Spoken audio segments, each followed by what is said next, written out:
do it. Well, I'm Hello. posting about it. There you go. Good. That's what we're supposed to do. We're live, everyone. Welcome. We are back. We are going to, if I'm not mistaken, we're going to conclude this trilogy of the 80s, which I'm very excited to just be a part of and watch because this is my era that I really enjoy. We just got off talking about movies and stuff like that, so we're always talking about the 80s and the tropes, and I'm sure Michael will talk about, you know, we do things on here that were 80s. That doesn't mean we believe in them and love them in 2021. But they still need to be talked about. So, and we can do it through fun and game. So that's the cool part about all this stuff. We can get that. So make sure and check out our social media for sure. I mean, if you want to follow us and all that kind of stuff. But the biggest part is this show. You can always watch past episodes from the very beginning. And we're talking about all the series that Michael has put on through Time to Tabletop. They're all there. Every single episode since the beginning. And since the beginning of here, also Strange Generations. And you can find them on YouTube at Time to Tabletop's page. And also on Twitch. So if you're watching on Facebook or you're watching on Twitter, it can be really kind of difficult to find. But make sure you can go to our YouTube channel or our Twitch channel, and those collections are right there for you to watch the ones before. But let's go ahead and conclude this because I'm very excited. So I'm going to give this right over to Michael. All yours, sir. All right, guys. Hello and welcome to Strange Generations, a nightmarish journey through the shadows of America, one generation at a time. This episode is entitled The Bondage of Witchcraft, and this is the third episode and season finale of our 1980s arc. Though after this, we only have 3 more episodes where we'll come back and revisit some of these characters, perhaps in adulthood, as they deal with events in the future of 2020. That'll be very interesting, of course, but let's go see how things in the 1980s, when they're still in the full flush of youth, play out. I'm going to read a quick introduction. Well, most of them are. I don't know. I would say Miss Tara is still, she's young, relatively. Okay, a little bit. I'll go ahead and do a quick introduction recap. But first, let's go ahead and meet the players and the characters. So please tell me who you are, who you're playing, what their vibe and feeling is as we head into the final showdown with the forces of Abraxas here in 1980s Crescent Bay, New Jersey. Starting with Nick. Hi, just starting right off the bat. I'm Nick, and once again, I am playing James Thompson, the football who he thinks he's a football star. He's sort of clueless about the whole reasoning, but he's just sort of like, there's strange things going on and people getting shot and all this, but I guess he's gonna go protect this girl, and who knows, maybe he'll get to punch someone. Well, I gotta say, his tackling of a runaway yuppie last episode, and his tackling of a horrible, extra-dimensional slasher in our first episode kind of saved the day, so don't knock it. And one of the things he's semi-good at is tackling people, so... Very true. We are also joined by Marvin. Hey, I'm Marvin, and I'm going to be playing the part-time occult assistant, Walter Brimson. And as I mentioned, he helps out my previous character, Jordan Mays, who is now a crazy occult professor. But Walter himself, he takes his job seriously, but it's kind of down at the moment. He did get scratched by one of the monsters his last episode, but what he's most down is he struck out with his crush, Bethany DeWitt, if he even had a chance at all, because she already has a boyfriend. Really should have figured that out beforehand. But I know. And Oh, go ahead, Walter. Yeah, Walter's trying to pick himself up at the moment, and hopefully help Judith out, since, hey, she doesn't deserve all this crap that she's dealing with. I definitely appreciate that. All right, so we are also very happy to be joined by Kat. Hi, I'm Kat. I'm playing Ms. Tara Winklevoss. She's the guidance counselor of the local high school. She does have a PhD, but she does not have a doctorate. So, Dr. Tara is not appropriate. So it's Ms. Tara. Just wanted to set the record straight on that as to why she's not Dr. Tara. She cannot prescribe medication. Any rate, let's see. Yeah. So what am I doing? I guess I'm going to be chaperoning a dance soon, and probably, I think saying preventing the end of the world is a bit much. I would say that preventing a very small apocalypse in New Jersey would be more accurate. I don't want to get self-aggrandizing and say save the whole world. Just this little bit of it. I mean, a small apocalypse, still pretty bad. It's still not going to be great, but mermaid's got to do what a mermaid's got to do. Definitely. Well, after we have this real life mermaid joining us, rounding us out, also very lucky, very happy to have him here. It is Dallas. Hey, Dallas, and bringing back Donovan Tran. Basically, he's starting to see what's going on, putting some pieces together, and he's actually going with this one, and he's really doing that because he's really feeling the support of the people around him. Already a friend of James, and just still going along with what he's doing and loving the teamwork, and then found a new appreciation for Walter, because those two never really hung out much in the past, but he's come through clutch on his ideas and his connections, and Miss Tara just keeps the whole thing together. So it's he's sticking with it, even though he knows things are really, really crazy right now. But he figures, this must be the right place, right time, kind of thing. All right. Well, I definitely think the power of friendship, as in so many other 80s movies, the power of friendship is one of the key themes of this arc that I've kind of tried to put into play here. And hopefully we'll see some more of that in this finale. So, oh, thank you, Kat. Friendship is magic. It's almost time for the spring formal at Crescent Bay High, the renowned Sadie Hawkins dance, where gender roles are flipped on their heads, and the girls get to ask the boys to accompany them as dates, if only for a single day. But there is another kind of fear besides the youthful butterflies of would-be romance, a true terror of an ancient evil finding new purchase in the form of high school junior Judith Cordero. Judith recently discovered that she has arcane powers, all because of a spell performed on her by a cult of businessmen known as Lamb. This ritual transformed her into the oblation of Abraxas, the vessel for a monstrous alien god from beyond the stars.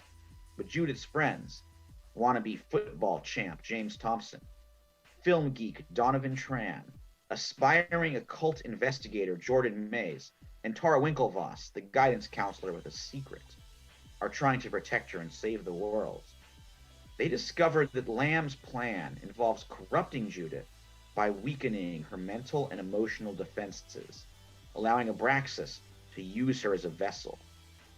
The setting for this ritual's completion is none other than the school dance. Prepare yourselves.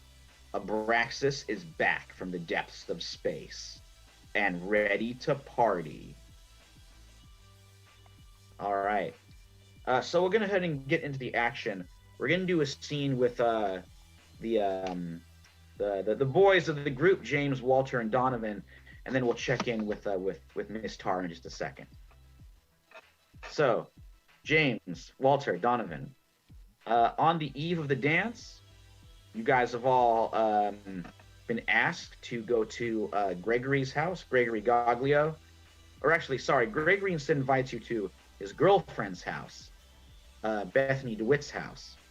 Also located in Gilded Oaks, the richest section of Crescent Bay, where you guys can, snap a few snap a few spring formal promos and pick up the rented limo to ride it to the high school gymnasium where the dance itself will occur. So you guys arrive. I mean, nobody's invited you just yet, but I assume you're all dressed up. In my best suit, I guess. Did my best. Simple tie, shirt. Walter, let me see that straighten up. Did you know Bethany's gonna be here, man? Yeah, but my chances with her have down the drain, man. I mean, she already seen somebody, so don't want to push it,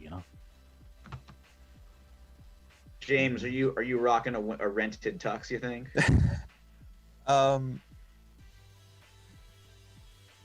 Yeah, but he's definitely is not comfortable with it, and like he's foregone the tie altogether. So he's got like the one button up. just the open collar. Oof. Yeah. All right. Well, it's certainly a look. So you guys in, Gregory meets you, and he's like, guys, I'm so glad you could make it. I got a little bit of a surprise for you. Come on in. Bethany's over here in the study. I mean, this house is one of those, so you can believe it. You head over there, and you see Bethany is there, along with 3 other girls from your high school who are you recognize in some of your classes. There is Megan Monahan, who Donovan, she's part of the school film club. So you recognize her from probably some movie goings. She heads over to join you. Also, Alice Avakian, who is a reporter on the school newspaper. She goes right next to you, Walter.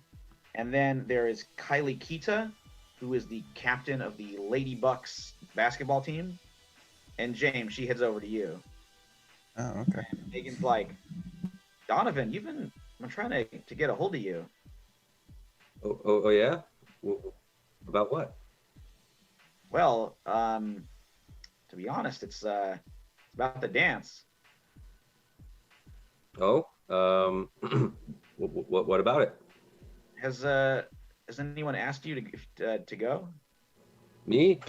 Yeah. I mean, sure. No, not really. All right. Well, I would like to. Instant red, flushed, probably sweating.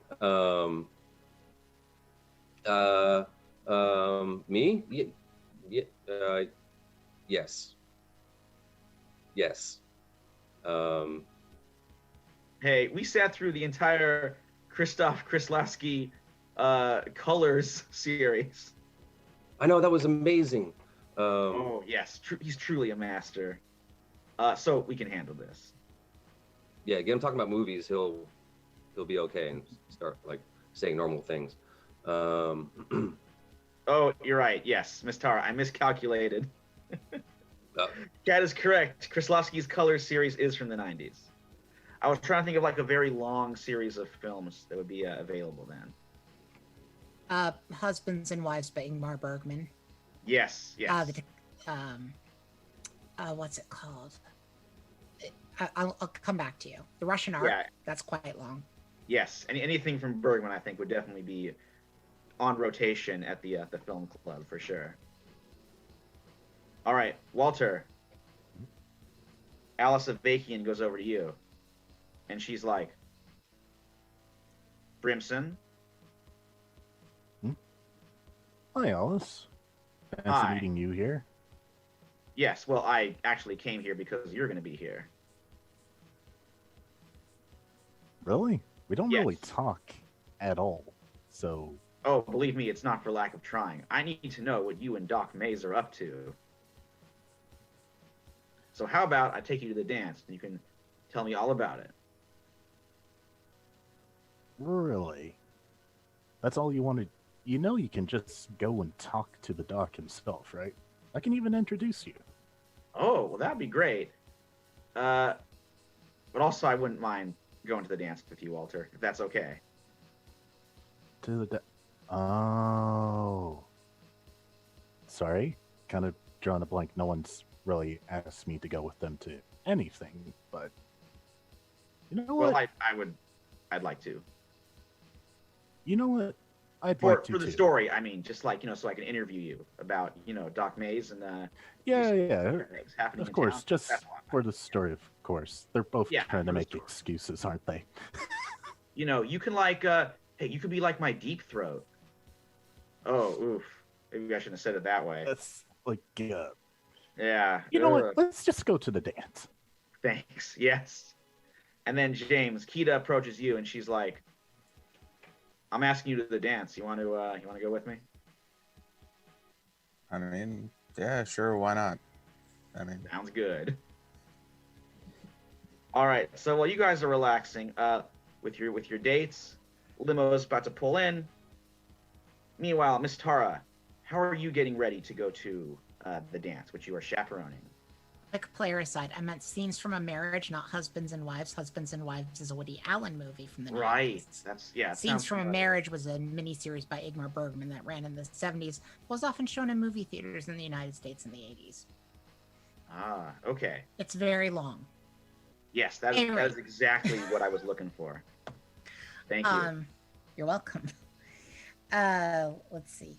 Yeah, I mean, she's getting in her chaperone outfit, which I guess probably is required to be a dress. So she's wearing a lavender dress. Yeah, I mean, as far as getting ready, she doesn't really know how to stop the end of the world, Okay. I guess she calls back to Rivermaw and asks if the pelagic priests have any advice since they have fought it before. Ooh, okay. Yeah, you probably get some responses. Well, actually, what do you think Miss Tara's relationship with Rivermaw is? Like, is she still pretty close with them, or? I mean, she kind of has to be pretty close to them because at some point she has to go back there. Okay. I mean, it's not like she can, sometime in her 40s or 50s, she's not going to be able to really live with normal humans anymore, so. All right, well, look at what answers they know, which is like, you got to find the right spell casting materials to counter the ritual, which are going to be different each time. So they don't really know what they would be, but it's got to be something that like matches the age. Matches the age? The modern age is plastic and video games. Well, perhaps it could be something like that. Well, as you were getting ready, you hear, so your wife, Angela, she's down like below in the living room area. And you hear her call out, Tara? And she definitely sounds frightened, so something is wrong. Okay, she takes off the kitten heel shoes that she's wearing to run faster. Okay, are you going down the stairs? Yeah. Okay, so as you head down, you see Angela's like sitting at the kitchen table, and Lieutenant Knott is like sitting across from her. He does have a pistol, which is silenced, like casually aimed at Angela, just kind of like at his side. He's not like putting it right to her head, but it's pretty clear he could kill her if he wants to. He's wearing like kind of a dark uniform, and he's like, Tara Winklevoss, my associates are going to see to your other friends, but I want to deal with you personally. This is the guy from the water park? Just trying to remember. This is the one who masterminded the whole thing behind Lamb, and he's the one who tried to kill Brad Blix, but I guess you saved him and escaped.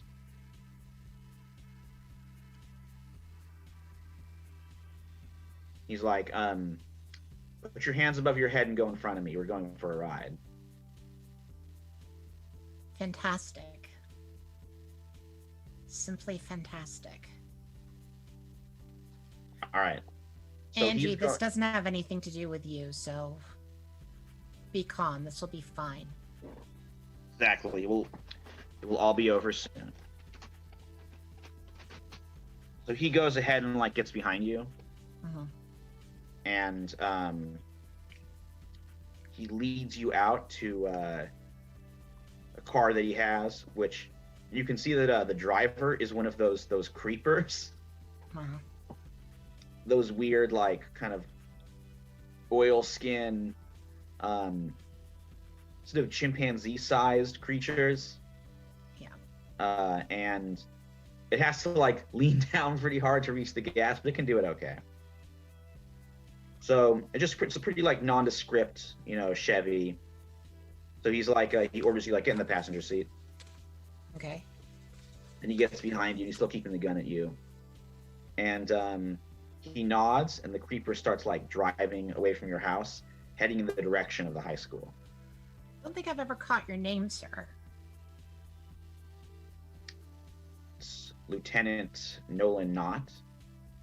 Okay, Lieutenant Nolan Knott. What's your end game here specifically? I don't know if I really want to tell you that, or if I want to Right. speak with you at all.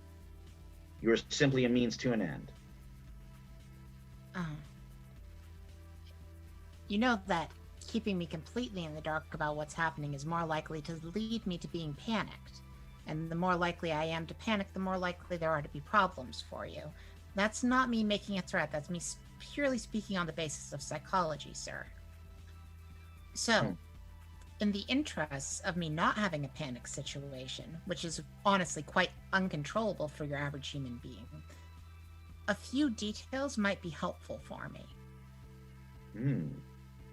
Okay, go ahead and roll a charm. I think this might be a good way of working at him. Sure, and this is also including, I think, her background in psychology, which is what her skill is. So that's a Oh plus yeah, three. yeah. So, okay, so I've got a 5, and I'm adding 3 to it, so it's an 8. Yeah, I'll see that does it. Okay, he's like I said, you are a means to an end, a means to activate Judith Cordero. Okay, now the best that I can understand it, and perhaps your organization has a different opinion about it, is you're attempting to use her as a vessel for Abraxas. My basic question for you, if that is the case, is how do you think you're going to control this thing once it's out in the world? He's like, there are certain operational necessities that you or any average American citizen cannot understand. Sometimes operations have unintended consequences. But it is acceptable in the pursuit of the objective. Ah. So you're basically a true believer. The things I have seen have proven to me that true power can come from Abraxas. And that's what I wish to harness. If you had seen the things that I've seen in my life, you would not necessarily have such confidence in beings like that.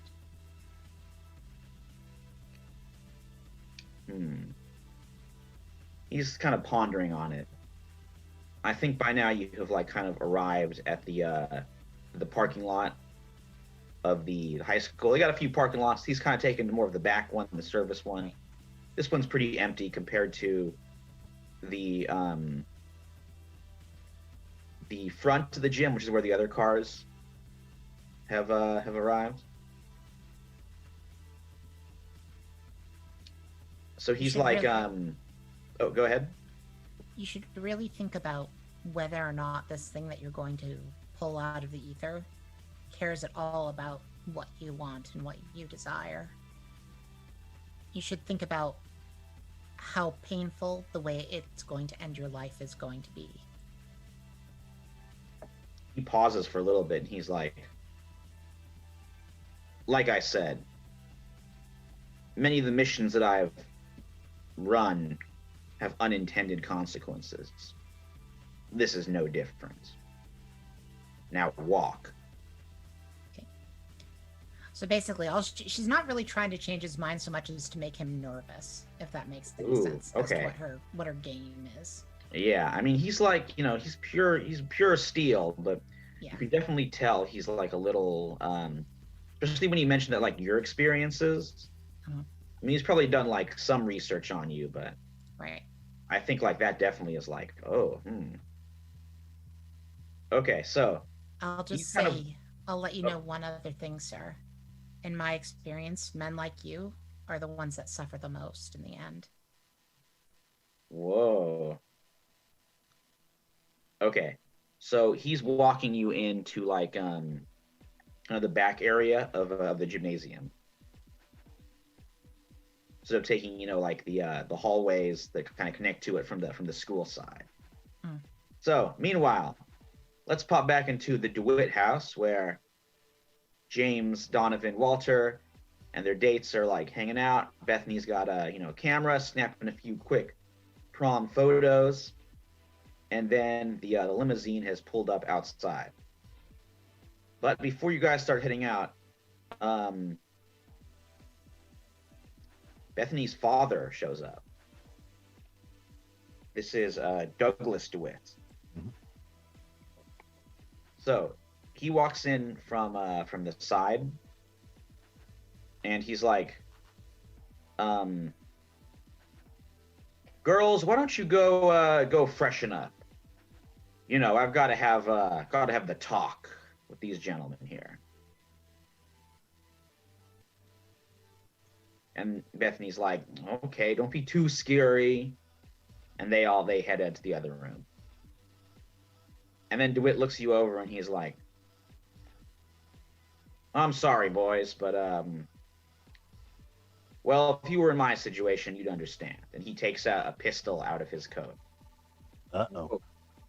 aims it at you guys. Yes, now I know. Old Douglas DeWitt, just a little odd, but like I said, if you were in my position, you'd understand. And I've been a member of LAM for nearly 10 years now, so when they asked me to do this, it hurt, but I really have no choice. So you choose to do this then? You work for them and you're going to shoot us? Oh, I'm not going to shoot you, as long as you don't do anything stupid. And Gregory's like glaring at him. And he's like, "No, you're just, well, it's just bad luck. You guys happen to be friends with Judith Cordero, don't you?" If we are, what's it to Friends you? is a strong word. "Well, according to what I've been told, you're her best buds." And That was the rumor. What's wrong with Judith? oh, don't pretend that you don't know. Except for you, Gregory. I don't think you actually don't know. But I think these three do.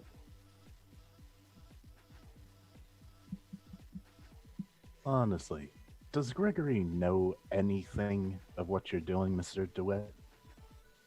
DeWitt's like, "No, and I'm sorry about that. Just, guess wrong place, wrong time.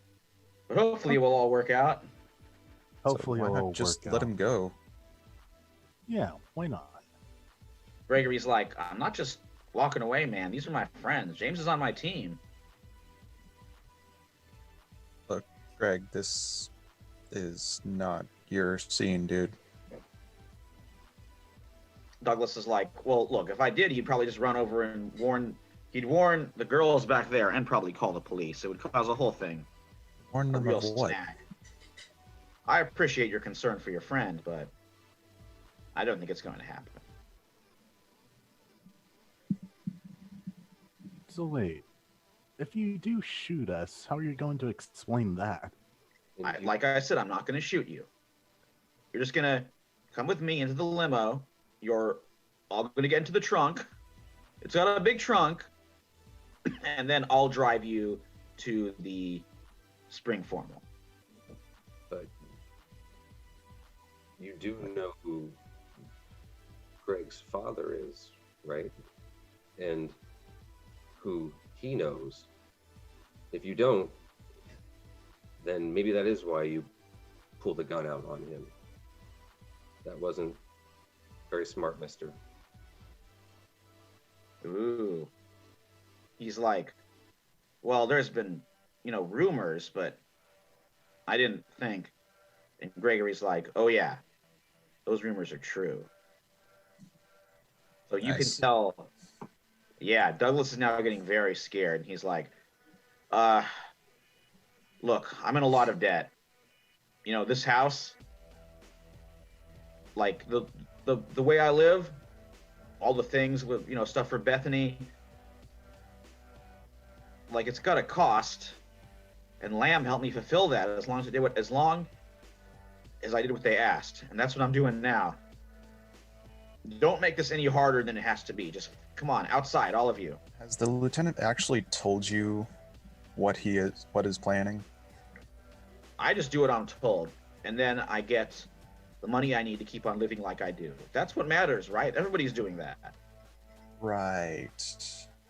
You do realize that if whatever plan he's cooking up, whatever it is going to go on, everyone's going to die here. Money won't have any meaning for you. Well, I don't know about that. Oh, it's true. Hmm. From what we've seen, oh yeah. You Yeah. haven't seen like weird little creatures running around, have you? Those are just a side effect. No, they're real, and Walter's gonna hold up his scar. Ooh. All right. I think someone's gonna have to roll a charm to convince him. Kind of tricky, cause like he's really in the pocket of Lamb and Lieutenant Knott. All right, who has the highest charm out of the three of us? Definitely not me. I got a 4. I'll roll any day, but We have the Walter, it might be D8. you. That's not really good. Wait, we well- don't really have a charm character this time, do we? I mean, I've got a 6. I've got a D10. It's the highest charm that this group has. Yeah, I think Dang it. Miss Tara sadly is not there. awesome. We have. Let's do it, Walter. All right, I'll roll. 5? Okay. I think it worries him, but it's not enough to get him to stop. So that's a token. Yeah, okay, that's fair. You take an adversity token for that. Okay. All right, so he like kind of ushers you guys outside and goes to the limousine and just kind of like orders you all into the back in the trunk. It's a big trunk, so there's enough room for all 4 of you. Oh man, really? I'm sorry, but you got to do it. Wouldn't it look suspicious if we come out of a trunk? Well, I'll park in the back, so nobody will be there. And what about Why the don't we girls? just- I'll tell them that you took off. They'll be heartbroken, but like I said, I've got to do it. Why can't we just yell out that we're being kidnapped? Please, Walter, you gonna do that? Do it! I'm gonna do it. Okay, you shout out. So what do you shout Help! out? Help! We're being kidnapped! He has a gun! Okay, instantly, the 4 girls slam open the door and hurry out. And Bethany's like, "Dad, you are not pointing a gun at my date and my friends. Stop that now! Stop it!" And they're all just like freaking out, yelling. He spins around. He's so flustered, he's not really aiming the gun at you guys anymore. And he's like, "Bethany, go back inside. I'm sorry, I'm sorry, baby, but I gotta do it." Oh, While James. he's distracted, can I see if I can get close to him to tackle him at least? Maybe see if I can get the gun away from him. Yes. You think this is a fight roll or grit or brawn? What would you think this would be good? I can see fight. Okay. Go ahead and roll fight. Let's see what happens here. Oh, so close to exploding. 12. Okay. I mean, you're in football fighting shape. He's like a doughy, middle-aged dad. So I think you take him down. How do you do it? So basically, while he's sort of reeled around at the girls, I'm I think I take that opportunity to just, as fast as I can, just bum rush him and tackle him to the ground and grab the, or no, I'll push away the gun towards Donovan, I think. Okay. So yeah, I'll try to grab it. I'll probably look towards Gregory, be like, just out of like, instinct, like, you know how to use one of these? Ever see your dad use one? He's like, no, never. Okay. I mean, I guess you just like point at stuff and pull the trigger, but let's let's not do that. I don't want to kill my date's dad. No, I'm definitely just like not holding it out anymore. I'm just pointing it at the ground. Okay, so the other students head over. Alice is like, Brimson, what's going on here? Okay, so Mr. Dwight here is part of an organization called LAM that's trying to bring about the return of an eldritch god called Abraxas that will probably kill every single person in this town. And we, the three of us, are trying to stop it from possessing Judith, the aforementioned god Abraxas needs to manifest in the physical realm. We protect Judith and stop Lamb, and Abraxas will not kill us all. Also, Miss Tara's in on it as well. She's protecting Judith right now. Alice is like, that was very concise. We've been doing this for the past week. Whoa. All right, well, I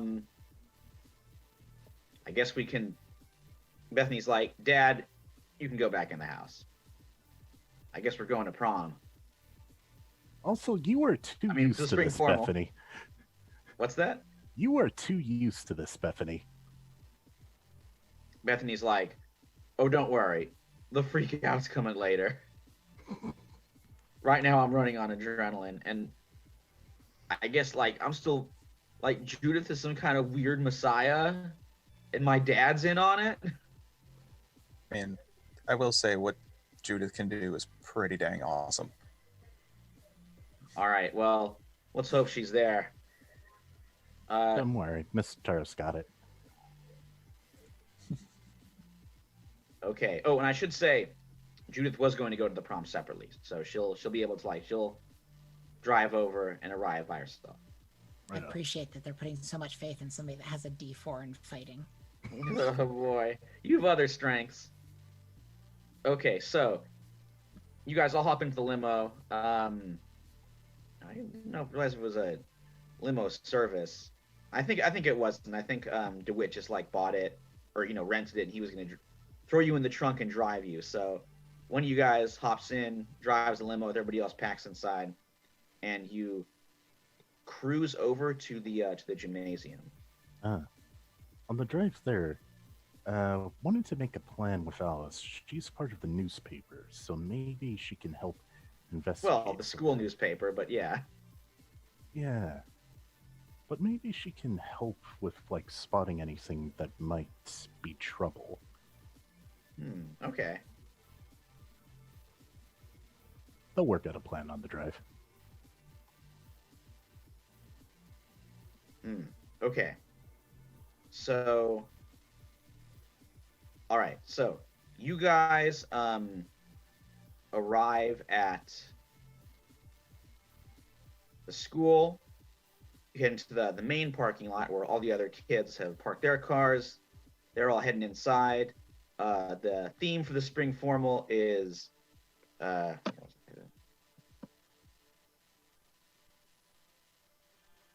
did I write it? Anyway, the theme is like jazz age. So it's got some fun like Art Deco decorations, lots of like silver and gold tinsel everywhere. And right now everyone's in there bopping to some new wave hits. Probably one of the bands they've got is jamming away. Everybody's out there dancing. You guys are there, and are you guys heading inside or like kind of waiting outside for a little bit? What's the plan here? I think we would try to probably group up is my guess. Make sure everyone's keen on what's happening. Where's Judith? Okay, so you're staying And together. Tara, well, Yes, Miss Tara is not there. Hmm. In fact, as you go in, you do notice. I will say, like, right around now is when Judith arrives, and she's not alone. She's brought her dogs with her. Awesome. So Nice. Judith is wearing like a prom dress. Maybe not the most, what's the word, expensive or fancy dress, and she's wearing it like under a leather jacket. Because it's still a little bit of spring chill in the air, but it still looks pretty cool. And she also has like a half dozen dogs that she raises around her house, so come with her. Of a whole variety of different breeds and shapes and sizes, which she can talk to. That's right. That's Entourage. She's like, yeah, they wouldn't let me come alone. I know. I guess I don't think you're allowed to bring dogs to prom, dogs to the spring formal. But like, I think we might need their help. And besides, I'm not really here to dance. mhm. Have you guys seen anything strange? Well, Bethany's dad just tried to kidnap us. Oh my God. What about Miss Tara? Is she here? We don't know. We haven't seen her at all. Or haven't Oh seen it. no. I think if Bethany's dad tried to kidnap you, maybe he's going after all my friends, which means he'd also be going after Miss Tara. Well. Hmm. Do you think they know where she lives? They seem to know everything. Mhm.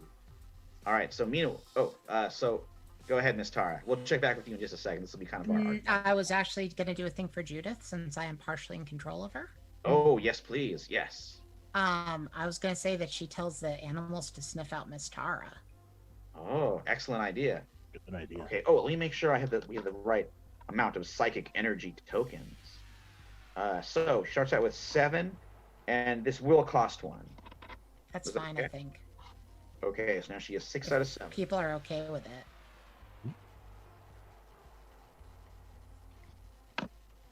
Okay, so Kat, how do you think she does this to send her dogs on a mission? Okay. Here's the plan, fellas. Miss Tara's probably been kidnapped by a creep from the water park.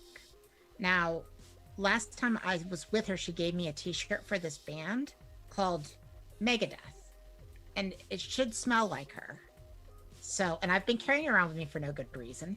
If you want to, this is her smell. Go chase her down. Ooh, very cool. All right, so the dogs sniff and spread out. Meanwhile, Miss Tara, you are being led kind of back through the hallways of the gym, and you can hear the music of the spring formal. I keep on calling it prom. It is not prom. Please correct me, or just know it's the spring formal. But yeah, so you can hear the music coming in through the walls and like hear the merrymaking going on. But you're kind of in like the back, the back hallways there. And behind you, you do hear the footsteps of Lieutenant Knott. You know he's got that pistol on him still. But then suddenly, you do hear something else a little strange. The clicking of paws on the tile floor. And you see maybe like a trio of dogs, of pups, racing down the hall, and then they start barking crazily. And Knott is like totally confused and distracted. I'm trying to think of what she can do because she has no abilities to really wrestle a gun from somebody. And she's not really that good at running either. Okay, well, he's distracted. Okay. If he's distracted, I mean, she's going to try to get away at this point. Okay. You can see like a back entrance leads into the gym, kind of behind the stage area, which seems like that's where he was walking you. Okay. Like he was gonna try and like walk you into the gymnasium and then do something. Great. Yeah, I think that she's going to try to make a break for the door then. Okay, give me a flight roll. Sure. That's an awesome D6. Yeah, it doesn't have to be too high. She's not going. Well, that- I rolled a 3. Okay. I will say you barely make it. You dash through. You look back. You see him like raising the pistol for just a moment, like he's about to, shoot you in the back. But then he like reconsiders and he like lowers the gun and he steps back into the shadows, as if he's like, well, I kind of got her where I want her. Maybe the plan's not working out exactly as I wanted, but it's still, she's in the right place at least. Yeah. Okay, so you're in the gym. You peer through, like, across the dance floor. The everybody doing the. Why am I blanking on 80s dance moves? Just the classic. Which. That and the slow dance are the your classic high school dances. The robot? Are people doing the robot in the 80s? I mean, in 1984, or 85, I feel like we're 84, 85. Yeah, breakdancing was huge at that point. Oh, yes. I mean, I know. I can assure you that no matter how intensely white the suburb was, kids were trying to do it. Yes, I can definitely imagine that. In the spirit of Breakin' 2 Electric Boogaloo, the world-renowned classic, there would be some attempts at breakdancing, probably leading to a lot of hurt butts, Yeah, sore spines, and embarrassment. But people are trying, at least. There'd be at least one person that thinks they can moonwalk as well. Oh, why was I not thinking that? Yes. I mean, not everybody be moonwalking. They wouldn't be like doing the dance from Thriller or anything, but there was always at least somebody that was like, "Look, I can do it." They're trying. And it was always just walking backwards awkwardly.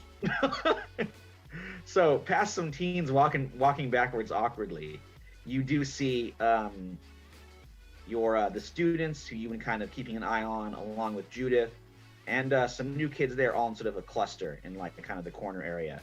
Maybe by the punch bowl and some snacks. Hello, students. I do not mean to alarm you, but maybe we can talk somewhere in private. Judith's like, Yeah, we've been looking for you. are you okay? I would like to discuss this in private. Okay, let's head into this corner over here. Mhm. Yes, that man from the water park that shot the other man from the water park is here. He actually led me here. Oh, Jesus Christ, that weird, like, military dude? Yeah, the weird military fellow. Oh, holy shit. Oh, boy. He did have a gun on me. Dogs Motherfuck. stopped him. I haven't heard a gunshot, which means he hasn't shot any of the dogs, so I guess he's Oh, not a thank God. completely horrible Judith's like, person. I'll summon him back. So far, everyone just kind of accepts the fact there's some dogs hanging out here. They're the life of the party. It's a surprising number of dogs for an event like this. So yeah, I don't know. I feel as though they're definitely going to try to push through the things happening tonight. Now, as far as I can tell, Judith, the entire thing is getting you very, very upset, right? Okay, well, I mean, going after you guys, like, that did it. Yeah, I understand, but what they're trying to do is aggravate you. Okay. So I feel like maybe we should do some of those relaxation exercises I've taught you before. I recently had a gun held on me, and you can see how calm I'm being right now. And that's because I'm practicing holistic thinking and relaxation exercises. Okay, I can try. And if that doesn't work, I can give you a laudanum. I really don't want you to do that. Okay, I want to be in control of myself. I think that's really important. sure. Well, then the main thing you want to do is practice your breathing, practice your relaxation, because I feel like they're going to do things here that they're going to try to upset you. Okay. So I think at this moment, the first of those upsetting things is about to happen. Are we all together now? Yes. pretty much everybody who was going to the prom. Doc Mays and young Anthony Goglio are not here because they didn't get tickets, but they might show up later. Doc Mays hasn't been allowed near his school since that one incident we're not Oh my allowed to god. talk about. Okay. Yeah. Do you think Walter tried to like bring him in as a guest speaker and like it went real bad? He set fire to a couple of classrooms. Oh no. That was the end of what was it? Learn from a job in the community day at like Crescent Bay Middle School or something. Sad thing is, he was just trying to make mayonnaise. He really was. It's delicious too. I have his recipe. Mmm. All right. The double doors of the gymnasium slam open. Outside, beyond the silver tinsel and faux Art Deco decorations, darkness stretches in. A figure emerges. A stained Leatherman jacket, gloved hands, a fire axe, and an antlered stag head. For a moment, nervous laughter splits the hall. Someone dressed as the Bloody Buck? Here? Talk about bad taste. Then, the Bloody Buck strides into the prom, teens in their formal wear stepping aside, and begins to change. He grows, his jeans and Lettermans splitting and shifting to reveal dark, oil-slick-colored muscle. The horns bulge, multiplying, until a score of points jut out from each side of a lupine head. The axe grows, becoming a double-headed monstrosity that could hack a car apart. The Bloody Buck, the grim huntsman, now nearly touches the ceiling. Now the screams begin. All right, so this monstrosity, he's huge, is now like in the hall. He's kind of blocking the exit, and he starts like heading towards you guys. His those glowing red eyes inside this shadowy body are like fixed on you, and he's heading for you. Other kids are hurrying out of the way. The band's still playing a little bit, but the notes are getting discordant and crazy as they start to freak out and abandon their instruments. What do you guys do? Can I use a skill? Yes, go ahead, Walter. Yeah, I wanted to use intuitive with the one coin that I've earned this entire arc. Wow, yeah, we've been rolling, I gotta say, not that many. Did we get any ones this time? Any I have critical had failure? no adversity tokens in this game. Yeah, I zero think adversity. Donovan got one. Had one fail last time. Right, but yeah, Yeah, we've been rolling good, guys. I know, maybe it's due for a change, especially after some of our earlier arcs, and it was just like, we was getting horribly mangled, but I mean, Rosie got adversity tokens nonstop and was spending them nonstop. Like, I probably got like 20 by the end of that game. Same thing with rabbits. It was the same way. Mhm. But yeah, intuitive. And let's see. Ask the GM about your surroundings and NPC, or like the GM must answer honestly. Alright, so Walter and Doc Mays have probably been researching about like occult creatures, specifically the Bloody Huntsman, since we just encountered him. So I want to know if Walter would know any weaknesses of the Huntsman. I think so. I would say maybe you study the Grim Huntsman Mhm. and other like Abraxas emanations, like the Earl King or the Sunglasses Men. Yeah, and we do have that game Shadow Sentinels back at the lab, so maybe that told us something. Ooh, okay, yes, probably in the the Shadow Sentinels Monster Manual equivalent. It describes some weaknesses of the different emanations. Like for the Sunglasses Men, fire was pretty clear. For the Grim Huntsman, it's like electricity. So if you can find some way to like shock him, that can really pause him. That can pause him, and if enough electricity is put into him, like the lightning that struck him during its first attack in our first episode, that can banish him completely. Alright, guys, we need to shock him. Electricity. Great. This ties into something that my priest from home was advising me about, that you should use the things from the whatever era you're in to fight this thing. She looks straight at the electric guitar. If I can get it towards the stage, if any of you know how to drop the rigging on it, that should be plenty of electric current to run through it. And then she makes a break for the stage to play electric guitar, because this is the most 80s solution to this problem I can think of. I love it. Let's take out this monster with the power of rock and roll. That's right. All right, so Miss She's Tara. gonna crank that amp to 11 and try to do some Eddie Van Halen shit. Oh, I love it. All right, so Miss Tara, you're dashing towards the stage. I think the the Grim Huntsman is going to give chase. And you can tell, like, this creature, like, it's not just swinging out randomly and attacking people. It's going after you guys. Like, it's specifically been tasked with killing you. Mhm.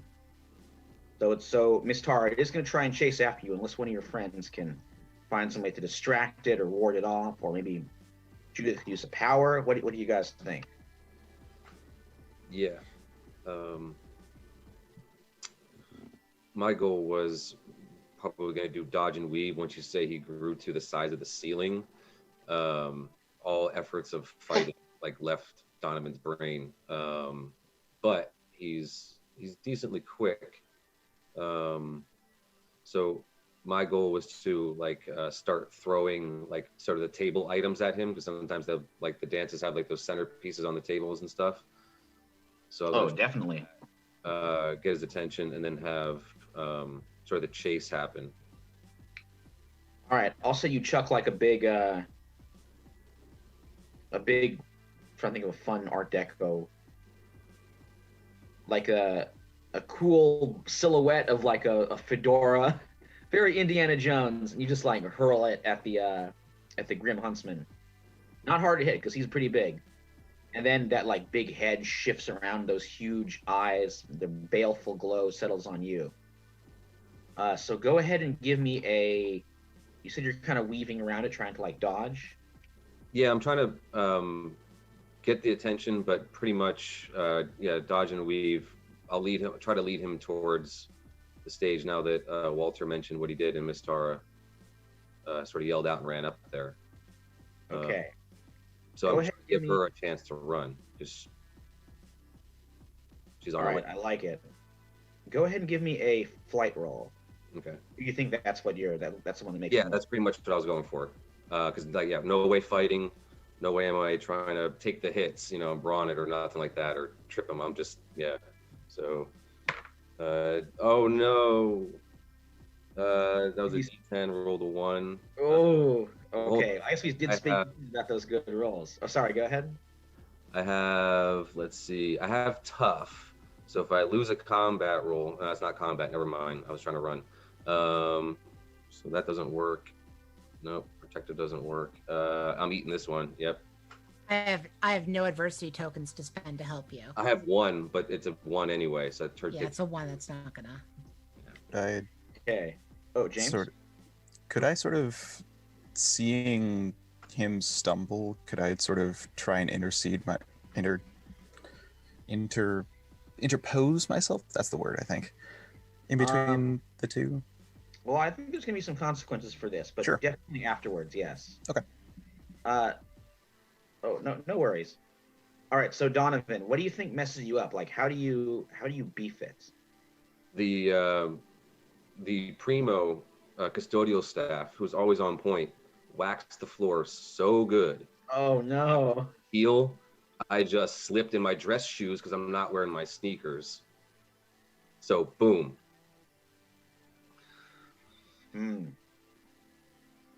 All right. I'm gonna say you slide across the floor and you crash into. Unfortunately, like your whole goal was to distract this from Miss Tara. Unfortunately, you crash right into the stage. You're gonna take some injuries. You're gonna get some pretty bad like bruises. I don't think you like sprain anything, but like your shoulders are like really messed up. It's gonna be black and blue tomorrow, and they're gonna be very sore. Your arms didn't break any bones, but like your arms are gonna be difficult to use. And even worse, You're like wedged in the wood. The stage kind of crunches a little bit, and you're stuck there. Okay. And the bloody buck is now charging towards you with axe raised to cut you apart. And Miss Tara is right in the path too. She's going up to the stage. All right, James. Yeah, basically I just wanted to seeing as sort of like he's well distracted, he's going to where we need to go, but also I got a buddy on the ground who shouldn't be on the ground. So I think I want to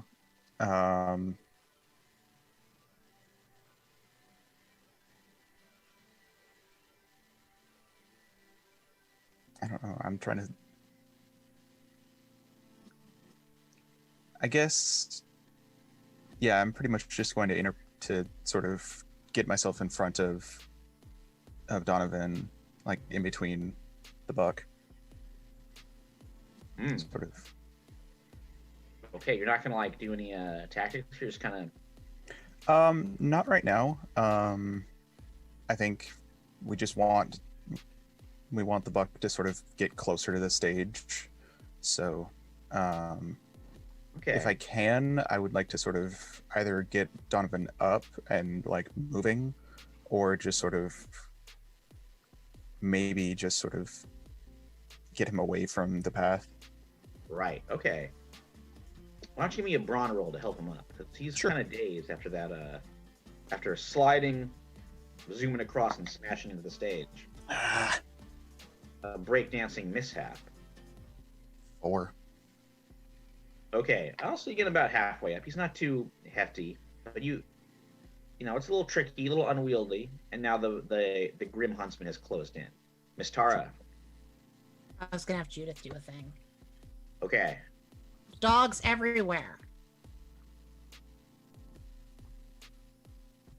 I feel like that would make it hard for the huntsman to close the distance easily. Right, so you're sending the dogs to like James, I don't think it's adversity because like it's not you didn't totally fail. This is a partial success. If there's one thing dogs are good at doing, it's tripping their owner without getting hurt.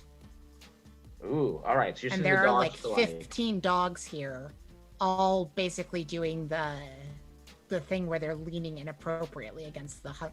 Even though the thing is huge, there's also 15 dogs. She has the power of 15 dogs. This will use an energy token. Is that okay?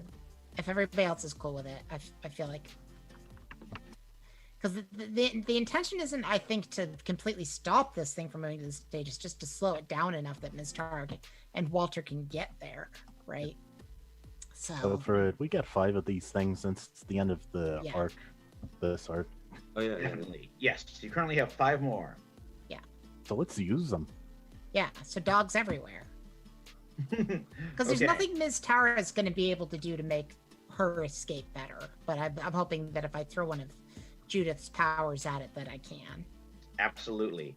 All right. The dogs rush around the feet of the Grim Huntsman, tripping it up. It stumbles a little bit. You can see the shadows and its like kind of Minotaur-esque body shifting about as it tries to steady the axe.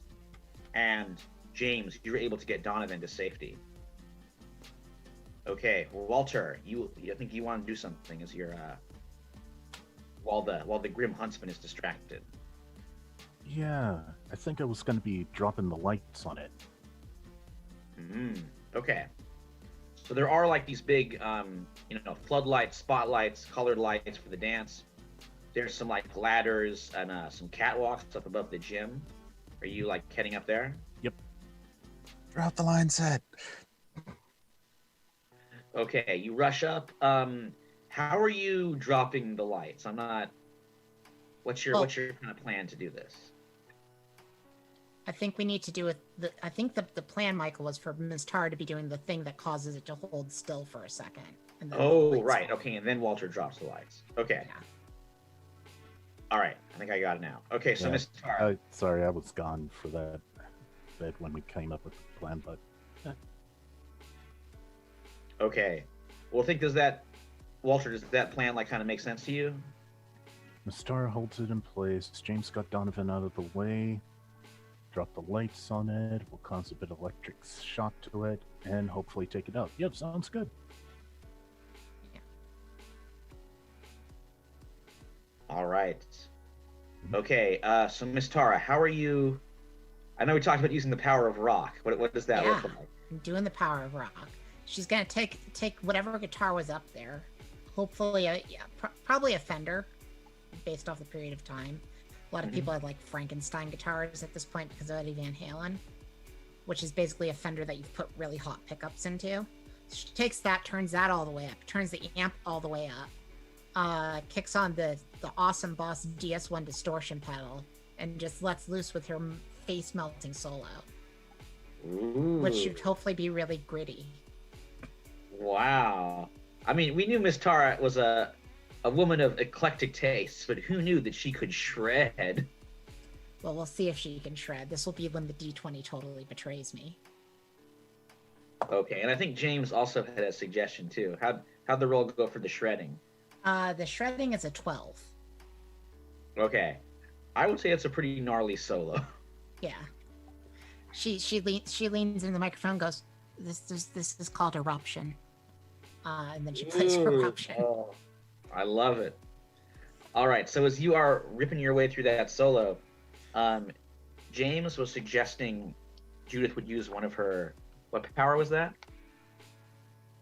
The weather control. So basically, as the lights go down and the shock happens, there would be an additional sort of lightning bolt. Okay. So we'll go ahead and say, well, let's see if we can get the lights first of all, and then I'll ever use that. That would bring her to 4 out of 7. Is that okay? Yeah. I was hoping that the person with the control of such a power was going to suggest it. So. All right. Awesome. I got you. Okay, so we got Miss Tara, noodling away on the guitar. Wielding the power of electricity. Okay, Walter. How do you bring the lights down? All right, so where are the lights, first of all?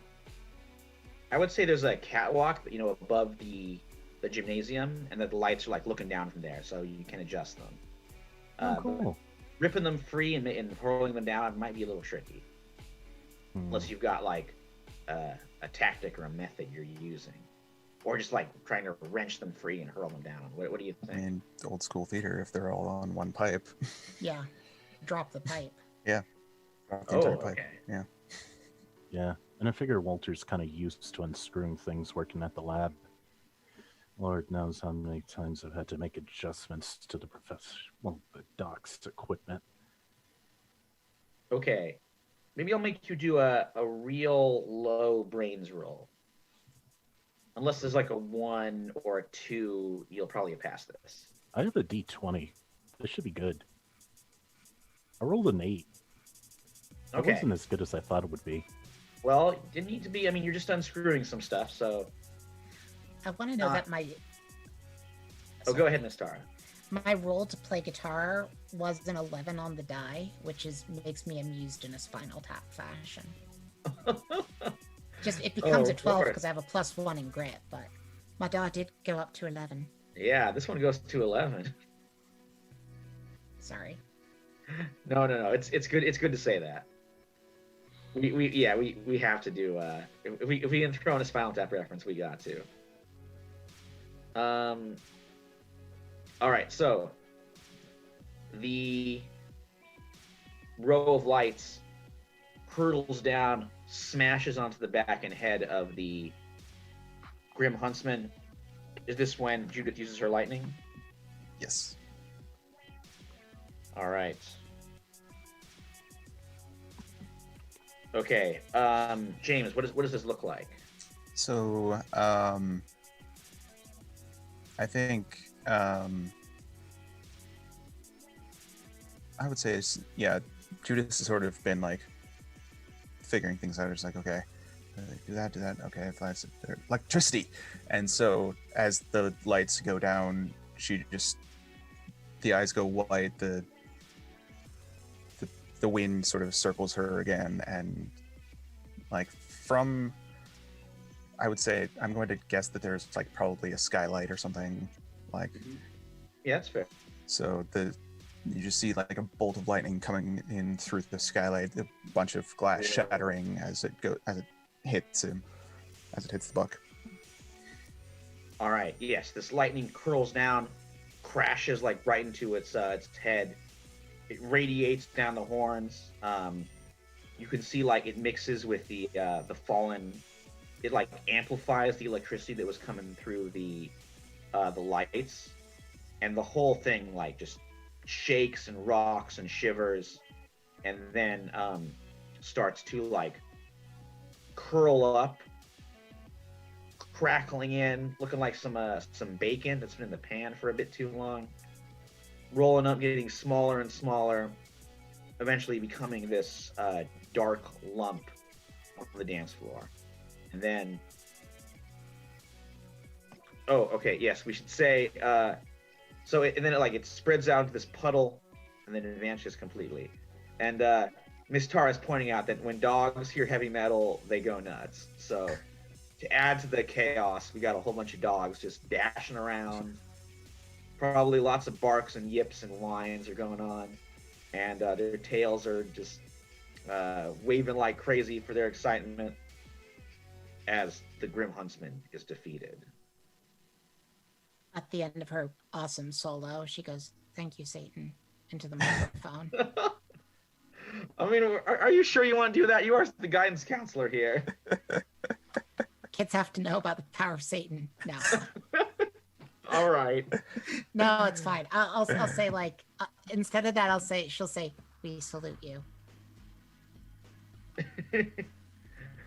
Rock on, Misty. Boy, for a giant horror monster, it's kind of easy to beat, isn't it?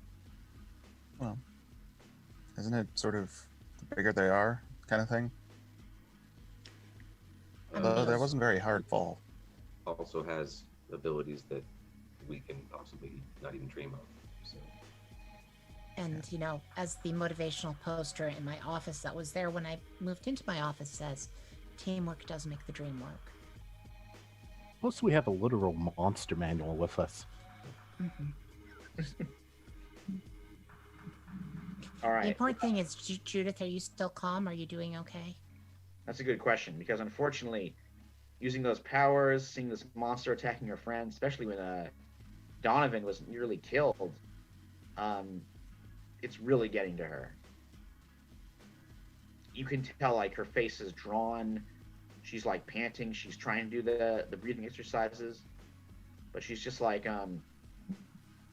you guys are, like, the first friends I've ever had, and it's because of me that you're in danger? Don't worry about it. That was actually kind of fun. I'm having fun, at least. And I got to play face melting solo, literally. It's true. I think somebody's gonna have to roll a charm. I mean, these are some very charming remarks, but she is in a pretty intense. It is an intense moment. I guess I'm the charmer out of this group. With a D10. I've got a 5. Okay. I think it's not an adversity token. It's not a super success. It's a middle success, but it works. She breathes in a little bit, and she's like, "Yes, you're right. It's okay. Nobody got hurt." And she like kneels down. A bunch of her dogs head over to her, and she like pets them. And Yeah. that's when she has a vision of the future. Oh, Ooh, okay. We're gonna use that one, Walter.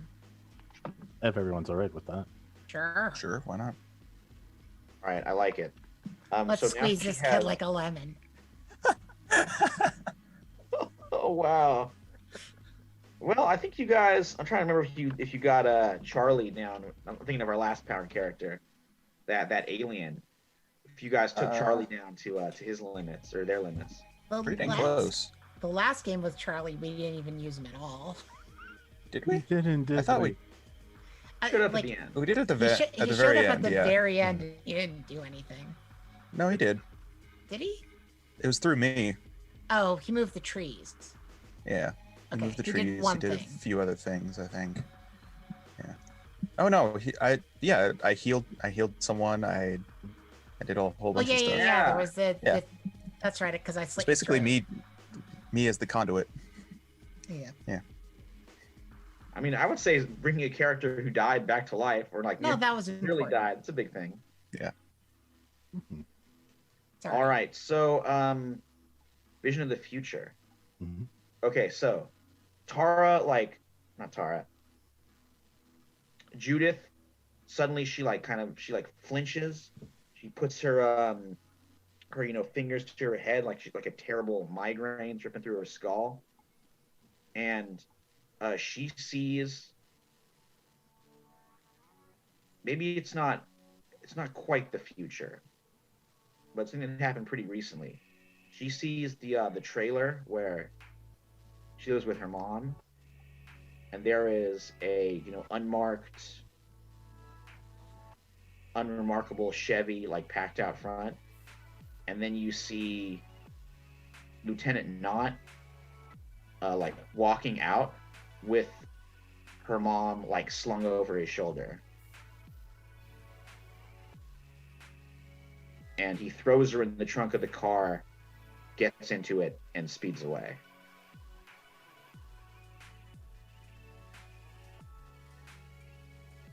So when she gets out of that, she like flashes. So she like her eyes flicker back. She like looks up. Now you can see her face is even more drawn. There's like beads of sweat cresting all over her, and tears are starting to form. And she's like, "He's got my mom." Wait, what was that? I think Walter's still up in the rafters. She calls up, "He's got my mom," and she like shouts it through the gym. Who? And where? That military asshole. I don't know where he was taking her, but he was at my house.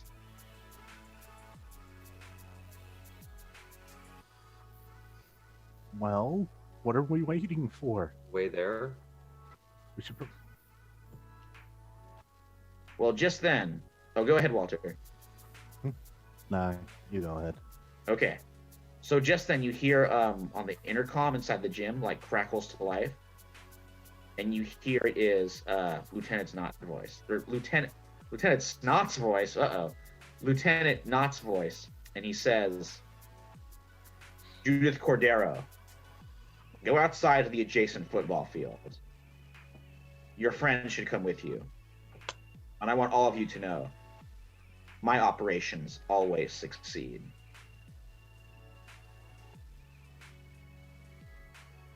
And she looks up at you guys and she's like, "I'm glad you got, so you went after the people I care about, and that's you, but it's also my mom.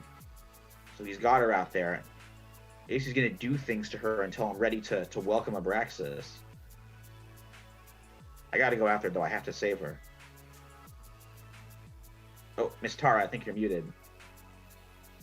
Judith, before we go out there, I want you to know, and I think that Donovan would agree with me on this, that the damsel in distress is a horrible movie cliche, and we shouldn't play into his desires to perform total hack work.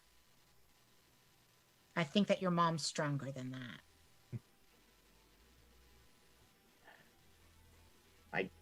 I mean, she's strong, that's for sure. I mean, I can't fight at all, and I managed to get away from him. I think he has doubts about what he's doing. That could be. But I can't leave it to chance. How do we help if we don't go? Oh no, we should still go. I'm just saying. I think that he's scared. And lost. And maybe not very bright. Could be. That's what happens whenever you take a hostage in a movie. It's because it's your last resort. Mm-hmm. Yeah, this might be that. Well, I gotta go. All right. So as she starts heading outside, and she like kind of exits through the front of the gym, as you guys like emerge, and right now most of the other teenagers have like dashed out, gone to their cars, are evacuating. When the Eldritch Horror shows up at the spring formal, it's time to leave. The dance is over. But as she's heading out, most of the cars are peeling away. But a new car cruises through and does arrive, heads over to join you. It is the trying to remember what was the car that Doc Mays had that you guys all rode to the water park in? Oh, it was like the Woody station wagon. Yes, that's, Old Bessie. yes, that was was that what we called it, Old Bessie? Yep. It's a All right, horrible so car. And farting like oil and screeching with its serpentine belt on the verge of going. Basically, National Lampoon's Vacation family vehicle. Pretty much, yeah. The horn plays La Cucaracha. yeah, Mr. Mays or Doc Mays was not the best. Didn't take the best care of his vehicle. He converted Well- the family car into a mobile laboratory. It's like the Ghostbusters vehicle then. That sounds cool. Yeah, it would be the time for it, wouldn't it? Yeah, I mean, I don't know. Maybe it's not quite the Ecto one. No, Ecto 1 is It's close enough. the hearse on. Yeah. Okay, so the Bessie, that excellent Woody station wagon, rolls into the parking lot, kind of careens to the side and comes to a halt right in the curb in front of you guys. And you see two familiar figures inside. Doc Mays is behind the wheel, and young Anthony Goglio is next to him. So they hurry out. Gregory comes over. Anthony rushes over to make sure he's okay, and then hurries over back to you, Donovan. And he's like, oh, and to Walter as well. And he's like, Donovan, Walter, I thought you guys could use this. And he hands you the box for Oswald Bueller's Shadow Sentinels. The box. I don't know. Last time we used this, it summoned the Bloody Buck. Or no, the Huntsman. Yeah, well, I don't know if it like summoned it or if it just warned us that it was here. Oh. I Wait. actually have an idea. Okay, go ahead, Walter. What's your idea? Unless you got something, Donovan. Didn't mean to No, I interrupt. was gonna say you should look into this, and see if it's see what you can figure out as far as like predictionary or warning signs. But yeah, the star warned us we probably shouldn't go out there. And I agree that the whole damsel in distress thing's a terrible cliche. Oh, I didn't say we shouldn't go out there. Oh, so we should still go. But we'd be playing right out of his hands. But I was saying that it's an act of desperation that he's doing. so he is desperate. Anthony's like, well, I mean, you got to use what we have. Like, I think you guys need all the help you can get. And this role-playing game, this is like a magical RPG. Maybe you guys could use it to somehow defeat him. I'm sorry, what's a role-playing game? I'm familiar with the concept of role-playing and in its use of cognitive therapy, but a game? No, it's really cool. You can be like, wizards or elves or, knights, and you like go over and kill dragons or zombies or whatever. But Shadow Sentinels is a lot different. First of all, it's real. Okay. And second of all, it's all about these monsters that we're fighting right now. So, you know how I really enjoy watching the movies all the time, and I even know all the moves. Well, games like this kind of let me try it out, even if there's no movie that I'm being part of. Okay. Hmm. I mean, role-play is a valuable therapeutic technique. I don't know about that, but it is pretty wicked awesome. Oh yeah, super fun. Well, I mean, like I said, I don't know the game part of it, but I do understand the role-play part of it. Anthony's like, okay, well, when this is over, Miss Tara, maybe I could roll you up a character.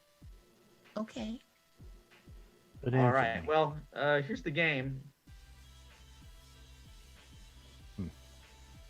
And then, Great. Darn. I'll play either an unruly customer or your mother's disappointment. I'll have to look in the rule book to see if we can do that. All right. So, also, Doc Mays hops out of the car and joins you guys. He's like, Walter, I got a little special gift for you. Recognize this? And he holds out the Abraxas Assimilator. The Abraxas Assimilator? Yes, I made some modifications to it. Right now, it won't just detect Abraxanite energy. It can also counter it.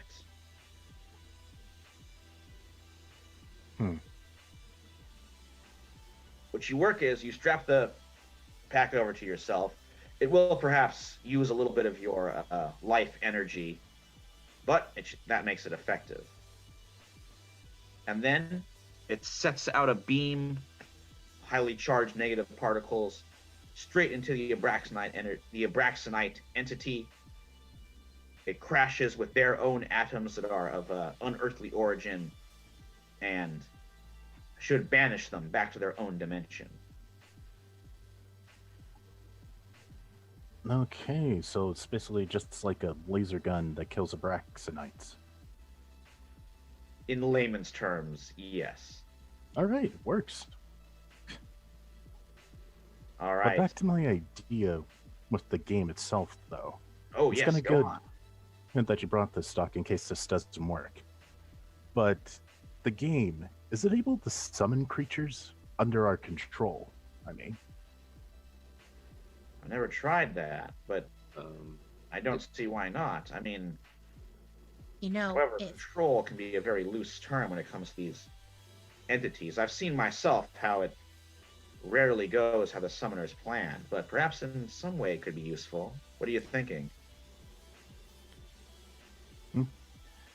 I was thinking, since we just defeated the Bloody Huntsman, maybe it will listen to us for a little bit. And we send it after that head. I even forgot what his name was. Oh, it's Lieutenant Knott. Yeah, we send him after the lieutenant for a bit. Try to get Judith's mom away from him. Anthony's like, awesome. okay, can I ask a question about this untested sort of device that you're wanting them to use? Yes, the Abraxas Assimilator. Is this a thing that one needs to understand how to use a gun, or is this one something that one maybe needs to be smart with or have a lot of gumption to use? I would say it's more like your grit, because the Okay, beam it fires neutralizes Abraxanite energies, but you got to hold it in place, and it's kind of tricky to do so. Gets your Right. teeth rattling, if you know what I mean. yes. So I think that maybe you guppies should play your game, which you understand, and I do not. And I should point the thing at the monster. I guess it would work better with an adult using it. Unless James and Donovan want to get a crack at it. I mean, go on, guys. It only uses your life force to fire. James, you want to try it out? I do have to note that if it uses enough of my life force, I probably am going to need a tank of water, and don't think ill of me if I look different. Right. Why would you look different, Miss Tara?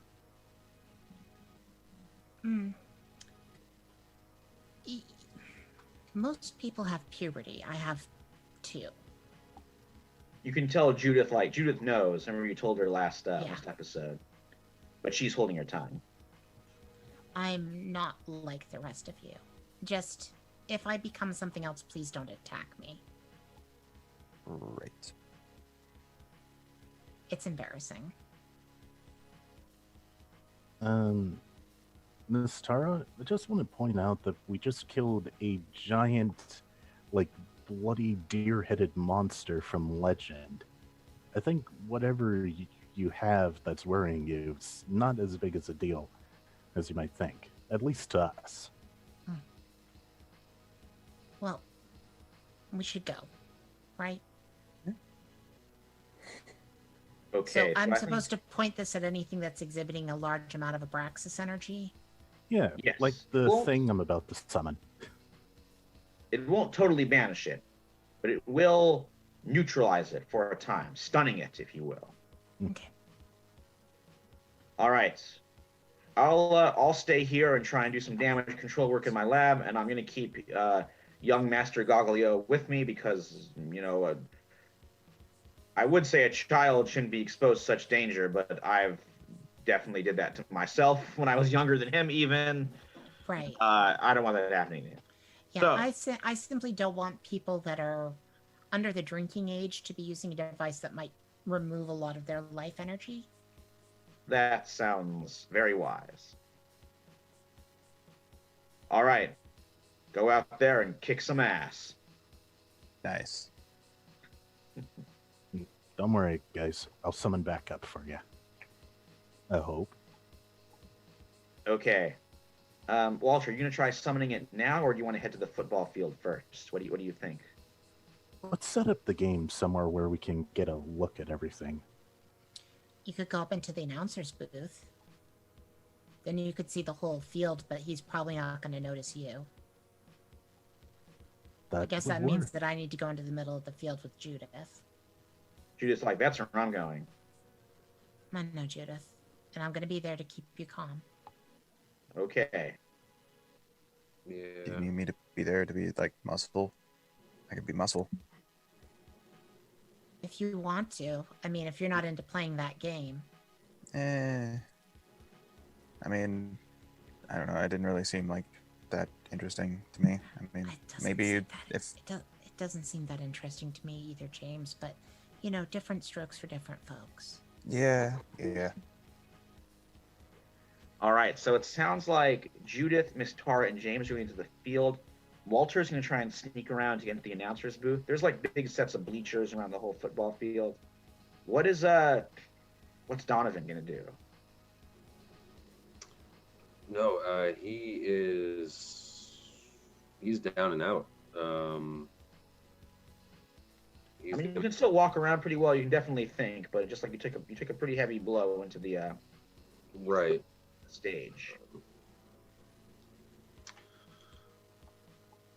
So yeah, 'cause I thought I wouldn't be able to do anything as far as help out physically, so I was probably just going to be trying to interpret whatever the game does. Okay, so you're gonna head out with Walter to try and sneak around. Sneak around or whatever it takes. Yep. Okay, you guys head up there.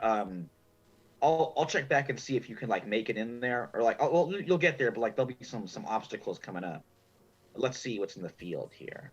And don't forget, we still have 3 powers to use from Judith. That is correct. I think I'm all tapped out on the used animals' powers at this point. Could be. The dogs are still hanging around. Then I might not be all tapped out on the used animal powers. Not don't- too Here after they're used. I don't know how Think useful about talking to future animals. vision's going to be in this. But we Yeah, have that's weather possible. control and fire control, was it? Yep. All right. Yeah, and we agree that she can just start the fires with her minds. There doesn't need to be fire that, like, she can just make the air burst into flames if she wants. Correct. Maybe Okay. set the football field on fire. Well, before you do that, let's see the layout. Yeah. You step out of the gym, now hastily evacuating as scared dance goers dash to their waiting cars and onto the adjacent football fields. The field lights have been switched on, bathing the chalk-marked turf in yellow light. In the stands, creepers hunch over, hooting and snarling like fans for the big game. At the center, Lieutenant Knott, dressed in tactical black, stands next to a folding chair. Camila Cordero, Judith's mom, is tied to that chair. Knott has an assault rifle slung over his shoulder, an automatic in his hand, and a machete at his waist. He aims the pistol at Camila, who has tears streaming down past the gag over her lips. Like I said, Knott glares at your approach. My operations always succeed. let's talk about your mother. He's like, You seem to have a lot of hostility towards women. What? Why is that? what are Did you? your mother do something to you as a child? Are you trying to psychoanalyze me? I just want to understand why you think that this is a reasonable approach towards life. If this was your final plan that you plan to do, which is harass a young woman's mother, that does seem to be based off a deep-seated hatred towards women. I think we could explore that. Ooh, I like how Miss Tara's trying to get into his head. Give me a maybe brains or charm. I think charm because you're like, it's the talking cure. Sure. Because I'm using my psychology powers, it's a 7. Okay, That was my noodle for psychology powers. I like it. The superpower of psychology. It's what she's skilled at. Okay. Alternately, like, that could also be treated as a flat 9 based off the rules, but I never know really how to balance that. Right. I think he is he like twitches a little bit. You can tell you're really getting to him. Hmm. He's like, don't think your cheap psychiatric tricks can work on me. What I'm here for is something bigger than all of us. Hmm. Judith, it is time to accept your destiny, or I'm going to show you and your mom exactly what I learned from the Contras. Judith, you don't have to listen to this man. He clearly wet the bed until age 10. Nice. Most likely due Nice. to a lack of maternal affection. Okay, I think he is getting very upset at you, Miss Tara. Good. I want him to, like, point guns at me rather than at this girl or her mom, so... Yeah, he's definitely aiming the pistol at you, and he's like, stop talking. I'm sorry. I don't mean to touch a nerve. But I do think it's important to explore these things before you do things that are so very illegal you can't walk them back. I am so beyond the laws that have tried to confine me that they might as well not exist. I want you to kneel down.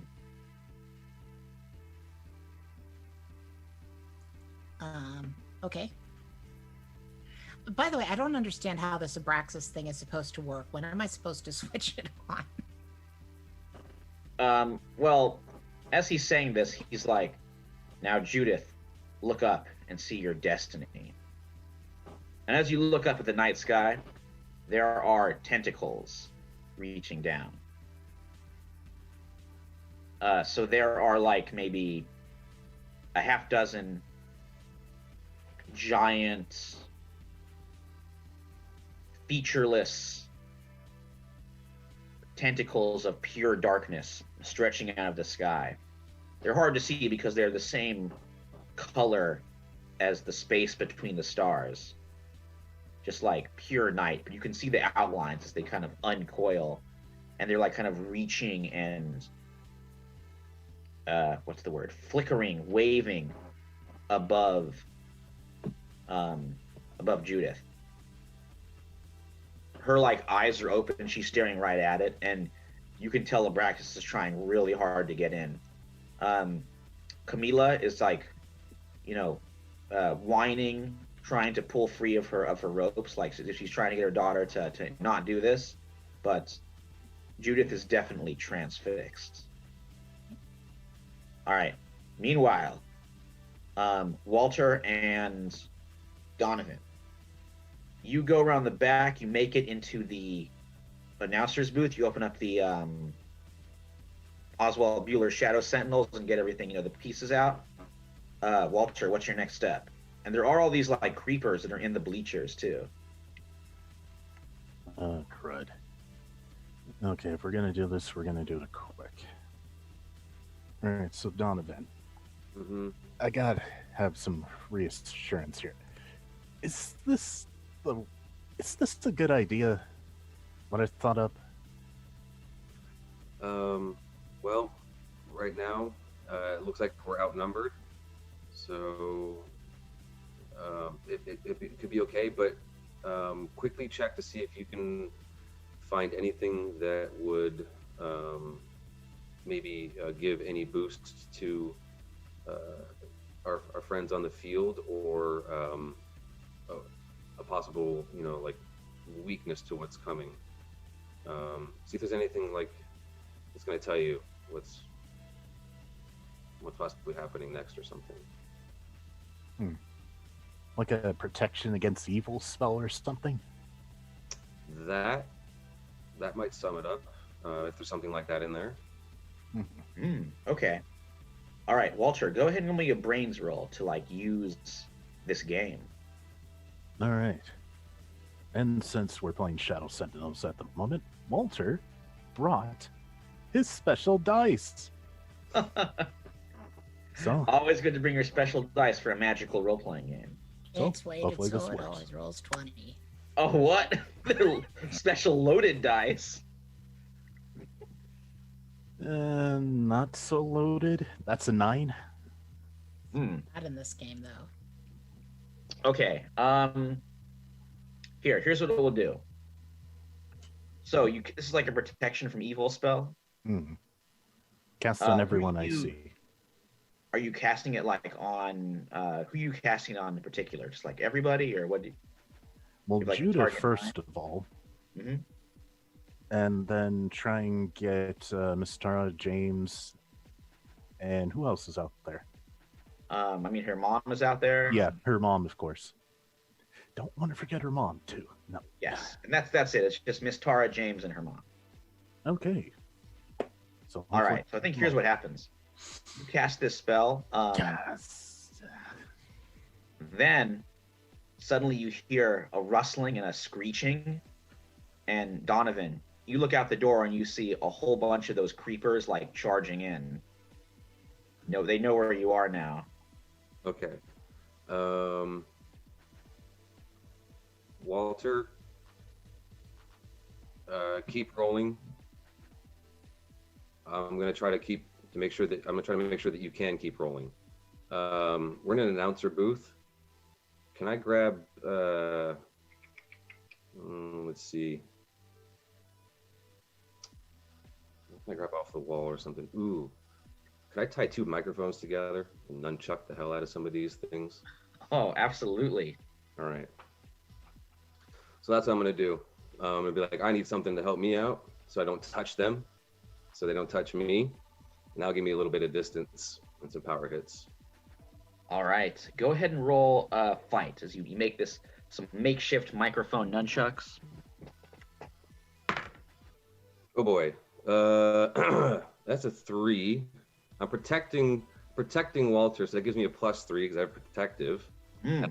adversity tokens. I'm going to blow them all right now. So that's a total of 8 for the moment. Ooh, okay, that's good. That's what you were able to do. With an 8, you hold your own. You don't take damage and you don't die.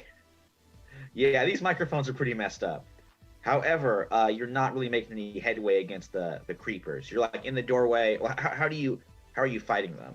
As they trying to like swarm you? Yeah, I was gonna say, like, I tried to go out the doorway so that they couldn't get in, but maybe they're also like starting to push me back in at this point, as like they clearly have been taking the hits, but the equipment is getting used up. So I got something else. Oh yeah, Walter made a good point. Why didn't you guys include yourselves in the spell?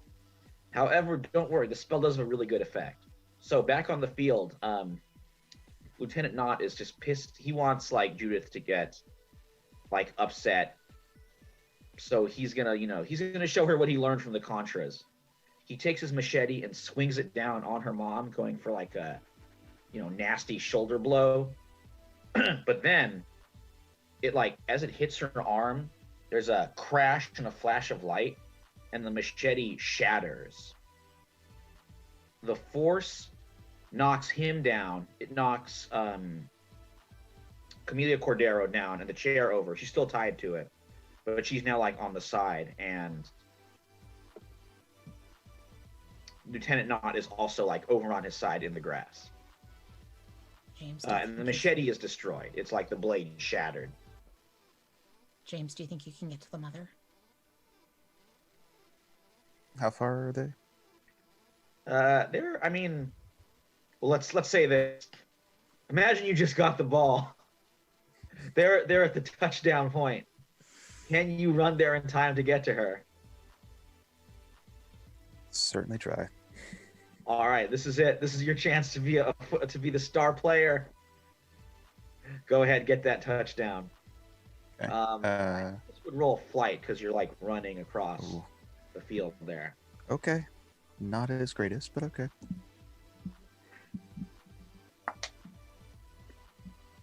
It's a 5.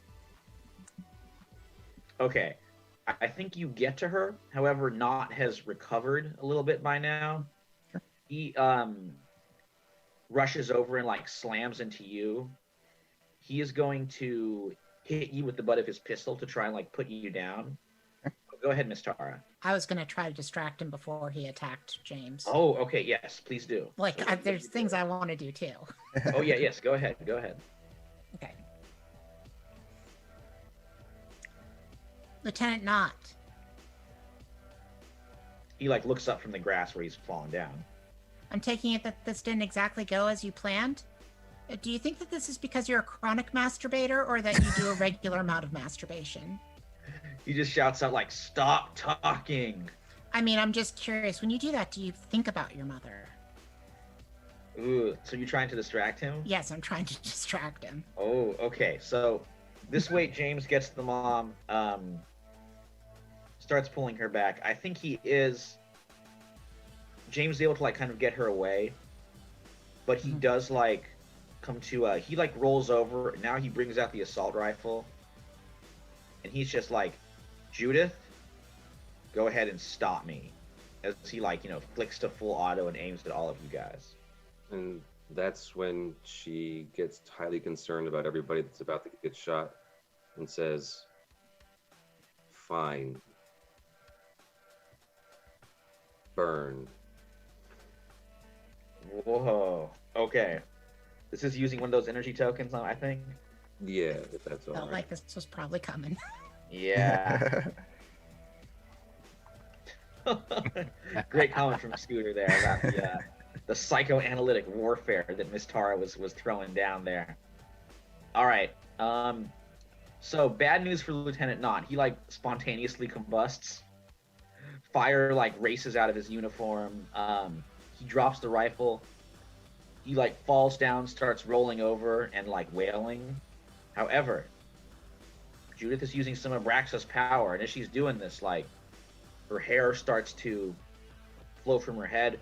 Her eyes are glowing with that same darkness from the tentacles, and she is lifting up off the ground as the tentacles are reaching down for her. Ms. Tara is going to reach out with one hand to grab her and with the other hand flip on the device. Okay. So are you firing the Abraxas assimilator up at the tentacles?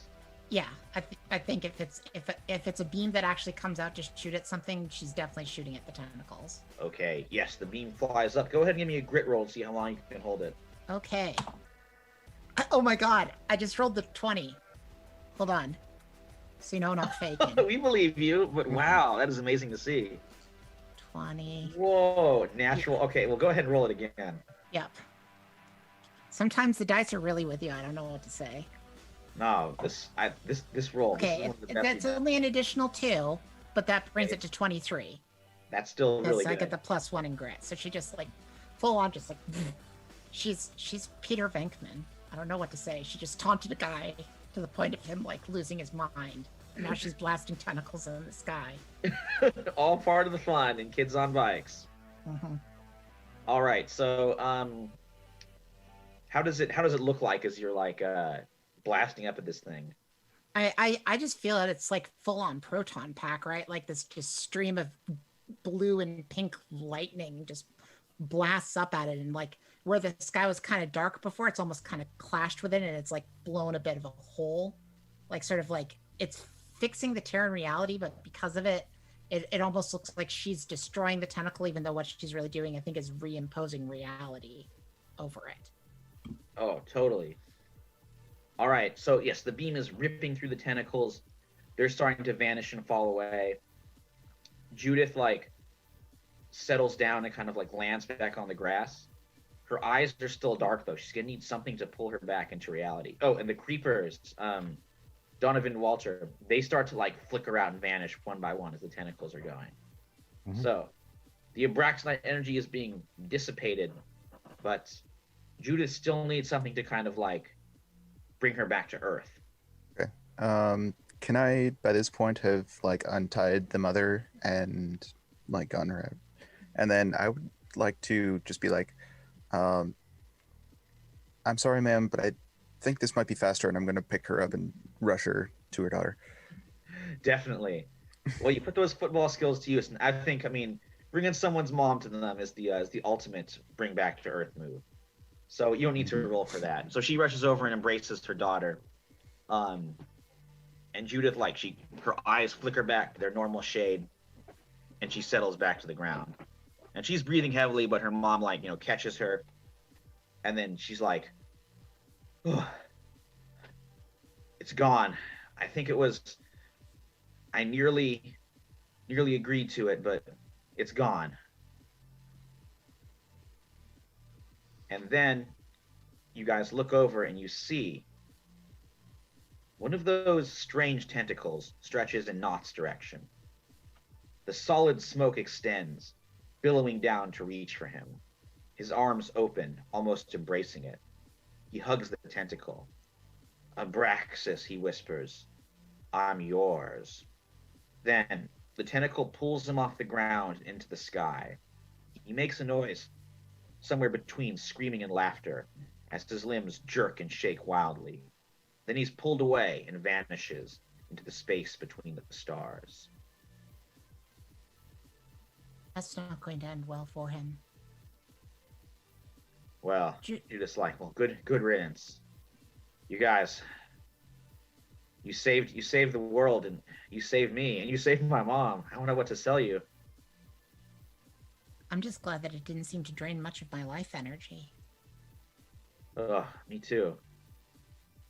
She says, looking at her hands, like, if her life energy had been drained more, her hands would be messed up. So, Oh. James, looking at how you've performed today, I know that I've always been skeptical about your football skills. You might consider a career as a firefighter. I think you'd be very good at it. Firefighter. Camila's like, you certainly saved me. If football doesn't pan out for you.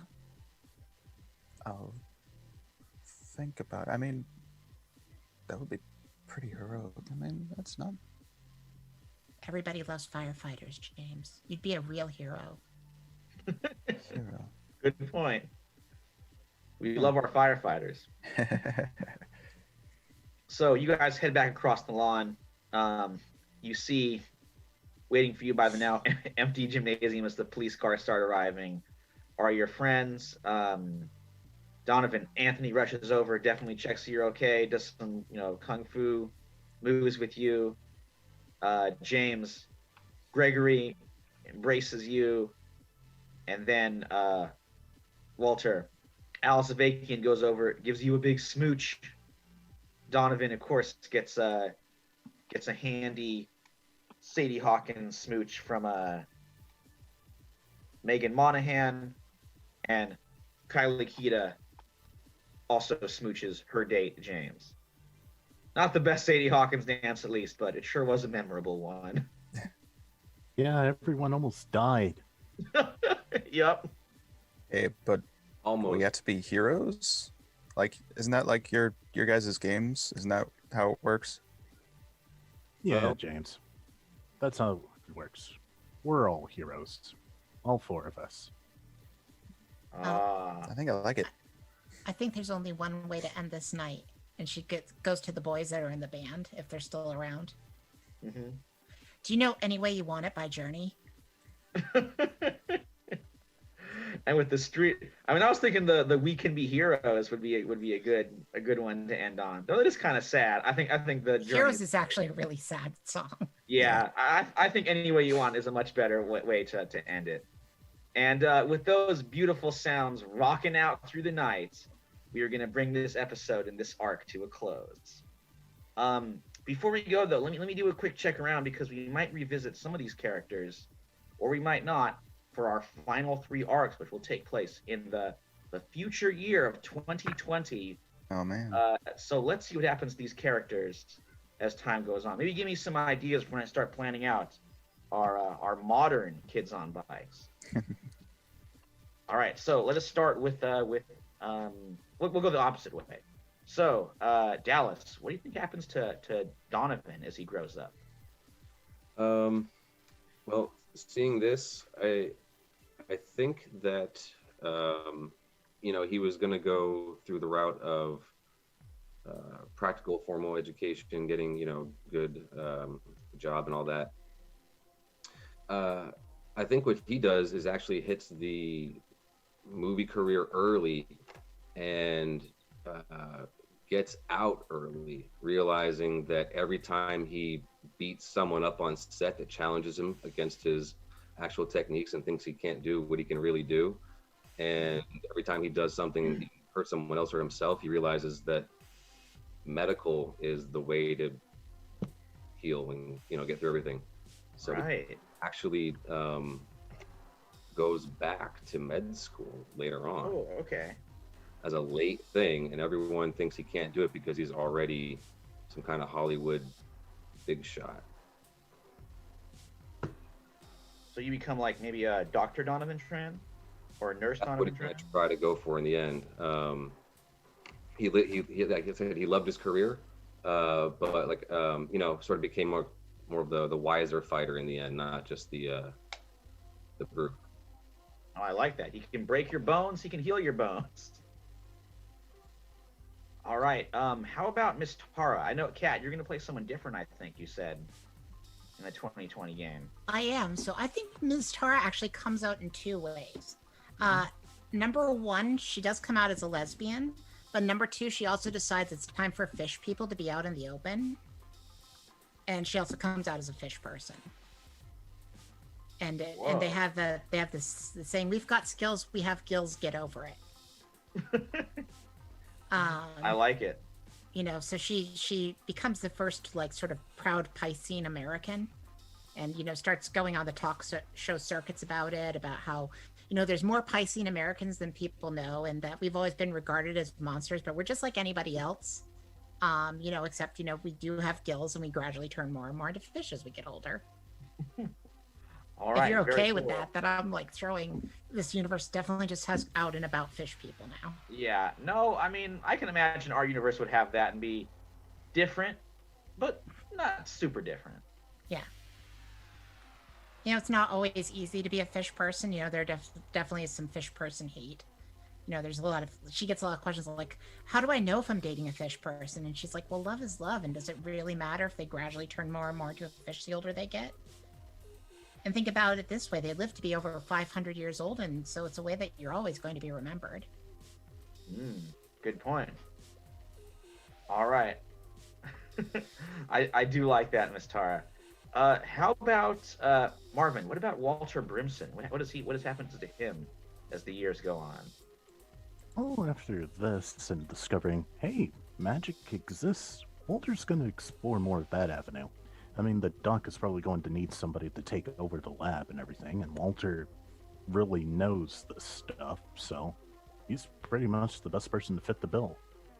Plus, he's going to explore his relationship with Alice and probably end up marrying her down the line. Okay, so Walter Brimson gets married. And also, Well, have fun dealing with remote. If you have kids, have fun. You're gonna have fun dealing with remote learning during the 2020 stuff. That'll be interesting. that's gonna be tough. But also, Yeah. Walter's gonna explore more of this Shadow Sentinels game, because he wanted to try out something that he didn't really have the opportunity to do beforehand. So one day he's going to summon the Bloody Huntsman Whoa. and see if he can command it, since he actually was part of the group that beat him in the first place. Oh man. Well, I definitely think quarantine can be hard, but knowing magic can make it a little easier. All But right. also he's probably just going to use the Huntsman to get his kids pizza or something. I like it. Just use some magic for some casual round the house chores. Okay, and then finally, James. Yeah. Yeah, Nick, what happens to James as he grows older? I will say James definitely like gets to the college level of football. And I would say I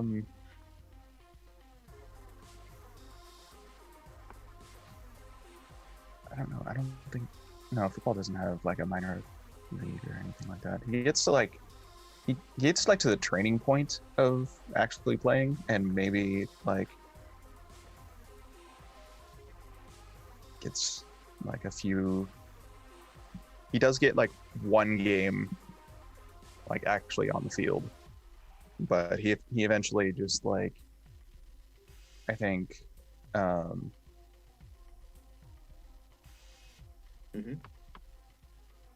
yeah no yeah okay I like this. In the one game he gets a little bit too reckless and ends up getting injured. So then after that, he actually takes up the offer that he got from Miss Terra way back when, and becomes a firefighter. Ooh, okay, so James becomes firefighter. Yeah, I like that you inspired by the guidance counselor. Yeah, makes a lot of sense. I have a quick question for you. Do you think that he's one of the responders on September 11th? Whoa, I don't even want to go. That's kind of a dark take. I mean, could be. Not really. I mean, Help save people's lives. This is in New Jersey. It's New Jersey. Yeah. Fair. Yeah. I would. He wasn't.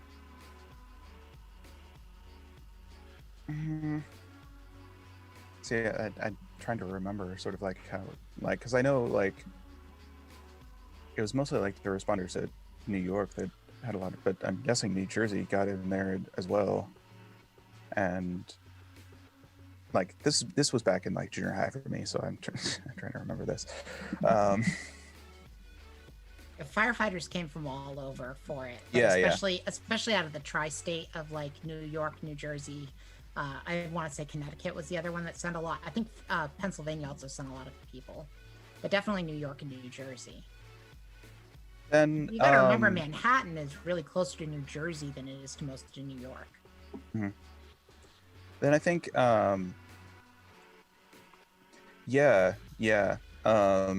remembering his sort of like his time as sort of the hero back in high school, I think he would actually try his hardest to save as many as possible during that time. And he does do a lot of it. Right here on everything, so absolutely. Yeah. Okay. Sorry all to right, put you on the so spot like that. No, it's fine. No, it makes sense. It's it's suitable for the time period. Yeah. No, you're right. Yeah. All right, so let's So we're gonna take a kind of a week off, like create some characters and see what Crescent Bay is like, 30 years after high school, in the year 2020, and then the week after that, in I believe March, we will come back for the final 3 episodes of Generation Shadow. That was awesome. Seriously, guys. Wait, not Generation Shadow. What am I saying? Well, we just bringing it back. We'll edit that in post. No, we won't. We're leaving that in. Strange Generations. Strange Shadows. So no, it's perfect because we've done so much, and don't worry about putting Nick on the spot. He is the theater kid. So it's totally fine. No, there was a couple of things. Like the one moment over here is like because I commented in Zoom. That's the first time I commented ever in Zoom. But I was like Tara went like full Freudian attack, and I was like, as Bill and Ted would say, you fruited the dude. I mean, it was good. I was like, so that was super solid. So, but there was a couple other little comments. I was in the chat that we do here in Zoom just to keep the stuff flowing, and also in Twitch, I do monitor as many chats as I can. But I do want to give, like we always talk about spin-offs. Every once in a while we talk about spin-offs, and then of course Marvin pipes in with "My Life as a Teenage Fish Person" would be a great like MTV show in 2021. Let's be real. I mean, it would be a thing. And I don't know, Gray Mouse. I kind of read this in this tone of voice, in kind of a. I read it in kind of an Ace Ventura kind of a thought when Gray Mouse piped in and says, "Do any of them care about Abraxas? What Abraxas wants? No, they only think about what they want." I just felt like it was more of that kind of voice.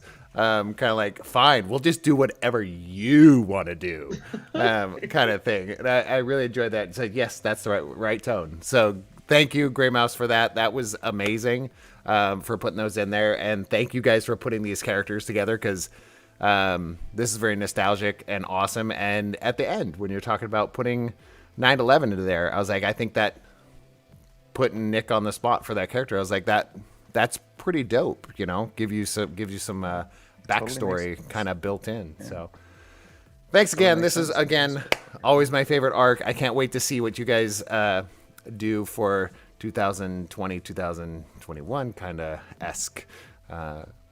See how you roll that. And everybody in Gen Z. Right. let's see what happens.